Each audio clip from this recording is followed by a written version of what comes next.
Ben, thank you very much for hosting us in your house. Thank you for coming. Can you tell us about October 7th? What was it there? You call it a trance party? Yeah, true. So trance party is one of me and my friends' hobby.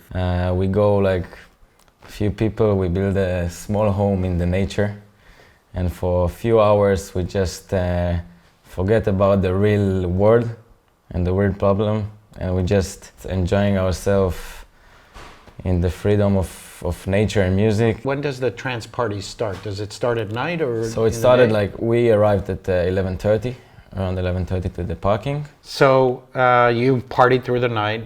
You danced some and Yeah, you we came had back. like 4 hours of dancing. I was a bit exhausted, like 6. I found myself 6 a.m. I found myself a bit like restless. So I wanted to get out of the party. And this was right as it was sunrise. It was It just was starting to get light. sunrise. We danced in the car. We had like our own small music festival of 4 people, and then the missiles started to come. You thought it was Hundred thousands, yeah. In the beginning, we didn't understand what is happening. It's like, because there are a lot of missiles there yeah, all the we time. kind of used to see these pictures. Yeah. So you saw the missiles. You figured, okay, we've seen this before. Yeah. And the Iron Dome can knock down most, if not all of them. And it was unusual, but it was something that happened frequently in Israel. You didn't think it was more than that. Yeah. At the beginning, we stay in the car, we get under the car, and then like a minute or 2 pass and we see they keep coming. So I told my friend Lotan, go find Mai. Mai is our friend, with the 3 of us in the car, me, Mai and Lotan. And I told him, go find her, I will wait here. You bring her and we go to we just drive away. He went to bring her. After a few minutes, he came back with her. We sat in the car. I took the wheel, and they both sat in the back. He was like holding her and telling her it's all gonna be all right. And she was in the phone, and he was in the phone, and I was focusing on driving. And then we get there, and we see the police border. The checkpoint. Yeah, and they tell us there is a chance of terrorist attack, so just turn around. I know there is a chance of terrorists, but I don't take it very seriously at the time, because also I need to calm down myself and also my friends. So all we say is, okay, we go to the shelter, to the migunit, and there was a migunit in the entrance of Be'eri, Kibbutz Be'eri. And that's a migunit is it's a block, a cinder block. It's like a cement shelter that's built for several people. For 10 people, for 10 maximum, people. Yeah. We came there, and like we said, it's like 10 people should be there, and there were like 60. And as we went, we stopped at the migunit, and I told my friends, we can calm down, we are here in the migunit.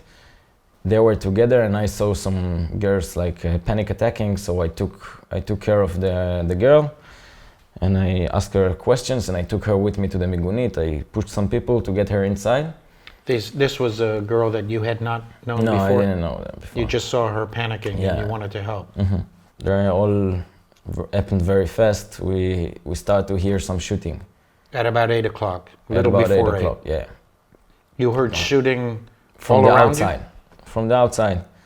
Then we saw the first guy that was standing outside. He was shot very bad. We see him and we understood they're coming. I couldn't see a lot, but I could hear, and I could hear the screaming, and they come in. Then they start with, they throw some grenades. We hear the metal falling on the floor, and people are like organizing to do something. There was a guy, Avi Sassi. He's like 60 years old or so. He is a grandpa already. He was there. I met his daughter afterwards. And he was trying to organize a few guys to come back. To resist. To fight them. Yeah, to fight the terrorists. And before he could do anything, they threw a grenade. He jumped on the grenade, and this is the first blow. He jumped on the grenade and was killed. Yeah. And he knew what he was doing. He was he wanted to save everybody else. Sure. And then they These came. unbelievable acts of heroism. Yeah. It's just incredible. It was He jumped one. on the grenade and he saved everybody but himself. Yeah. Later on, it was not. He couldn't do anything anymore. Yeah. But they came in, and a few people also tried to resist. They were killed at the first, and then they came in and they started to shoot everyone. So every time I hear the screaming in Arabic, I hear they coming in, I just put my head in the corner, and I wait for it to go through, to pass. You thought you were going to die. Of course, yeah. I felt for 1 minute that everybody is climbing on me because I was on the ground. They all came on me, and then, like, tack. It was Quiet. It was quiet. It was. They were on me, but they were not moving anymore.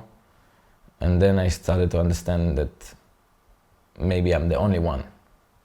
And then I tried to move some corpse that was on me, and I see more guys. Like we were like maybe 13 people. I didn't count them, but it was more than 10 people that I see that Were still alive. Still alive, yeah.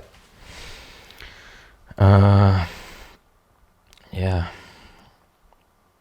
Then I saw my friends. I see the girl that was with me. I see her shot, and I know the situation is. You knew she was dead when you. Yeah, I knew she was dead. And my friend, I saw him. He was like lying he was lying on his back, and I couldn't understand for sure. I didn't saw any blood, so I started to shout to call him, and I shouted like crazy, I think, and I was the only one that knew him there. And then like a girl that was next to me, her name is Bar.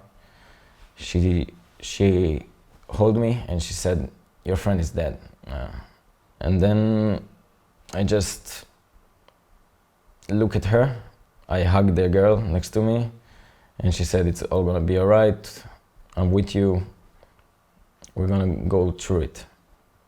And I was looking at her. She's so young, and how can you tell me something like this? Then it's just a long, I don't know how to call it, but a long show of horror that they, every 5 to 10 minutes, they come inside the migunit, throw a grenade. Sometimes it explodes, sometimes it's not, sometimes it's flash grenade, sometimes it was an explosive grenade.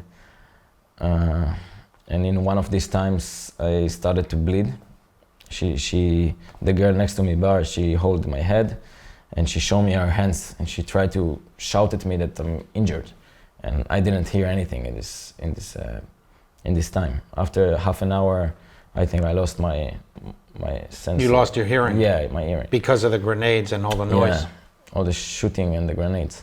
Why were they coming back every 5 or 10 minutes? Just to make sure that everybody was dead there? Yeah. Or what? I guess it was verification, and we were like, after I saw my friends dead, I understood the situation. I just took the closest body to me, the corpse, and I put her on my body, and I tried to take the girl next to me from the left. I put her head also here, and the girl to the right of me, I hugged her, like tried to protect each other. And were you trying to play dead? Yeah, we just. You thought that if they come back, they would think that you were dead? Yeah, we hoped so. This was happening every 5 or 10 minutes for how long? For 7 hours. For 7 hours. They Yeah. kept coming back Yeah. and forth for 7 hours. They were shooting dead people. Yeah, they were in the beginning. And they didn't know that you were alive? I'm still asking myself these questions. I cannot tell. Mom,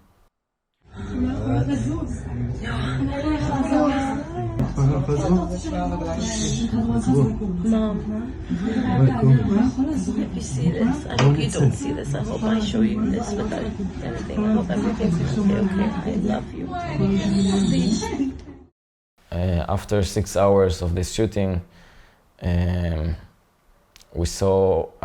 hear only voices. I don't know what they say. I don't know anything because it's so blurry in my ears. I don't understand what's happening, and then I see a guy coming in. He is not from the army. He's with blue jeans, black shirt. He's coming in with a pistol, and he's starting to just take people from their arm and take them outside. And for me, it's the most scariest thing. This is what I've been waiting for. Like, was my paranoid. You thought he was kidnapping, yeah, kidnapping you and taking you back to Gaza. Yeah. So I was starting to like take another place in the Migunit so I can maybe react to something. And then when I go to the other place, I take a look in the entrance and I see one guy that I remember him from the Migunit the whole time. We had a lot of eye contact, and he was already grabbed outside, and then he went inside, only his head, and he's telling me like, come with me. And I can't hear anything, but I say, it's good? He said, it's good.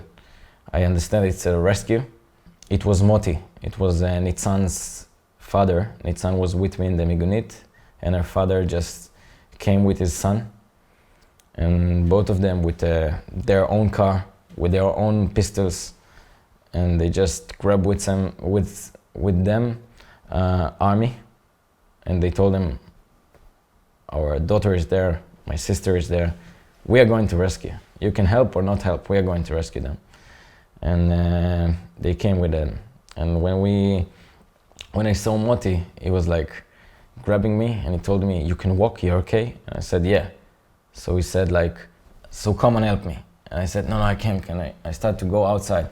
He took me, he gave me a slap and he said, help me. And then I started to, I woke up. I remember this waking up. And I grabbed all the girls I can see that couldn't or wouldn't walk, and I tried to grab them. I moved the curbs from people so they can breathe and go and walk. And we just go to his car. He has like a pickup car, and we all enter inside the car. All 11 of you? All the 11. Few girls are in the inside of the car, and we were in the back. And kill them. We survived 12 hours, 4 different over 12 bombs missiled at us. I don't know. The scariest moment of my life. I'm so grateful to be alive. But Alex died. So grateful. They told us, don't look out, don't, just put your heads down. And I was with my head up and I was just looking to sides to understand what is happening. And then I still remember the pictures of the 100 of cars and people. If you were to have a moment to speak to people your age, a little younger and a little older, what would be your message to them? What do you want them to know? I want them to know that we are all one. We are all, there is a big power that holds us together. And it's not only about where you live or what language do you speak. And it's all about love, if you ask me. And this is the power that connects us all together. Where love and dancing and freedom meets this hate and terrifying images and terrifying thoughts and education, you just have a bigger statement of what is right and what is wrong in the world. And I hope a lot of people will wake up from this thing that just separate us from each other, and understand that we all have the same, we all want the same thing, the same peace, the same environment. So it's time to put stuff in the side and all the beliefs and all the native, I don't know, logos, like captured that he said this is this and he is like this because he's Jewish. And I hope for a better future, that it will have a good meaning. I tell you something, Ben, I'm not your generation. I'm maybe 2 generations older than you, but I think you're the most amazing people. first of all, your story is very inspiring, and you and your friends and the courage of your generation is, I think you're better than our generation in many ways. And I love what you said about trying to create a better world. I hope that even those of you who survived that terrible day, that you're more capable than we were to forge a better generation, to give back to society, and to use your lives for good with all of those people who were killed, that you survived because of a reason, that you're able to give back to society and create a world of greater peace. I just love your generation. So wishing you well. Thank you very much for spending this time with us. Thank you.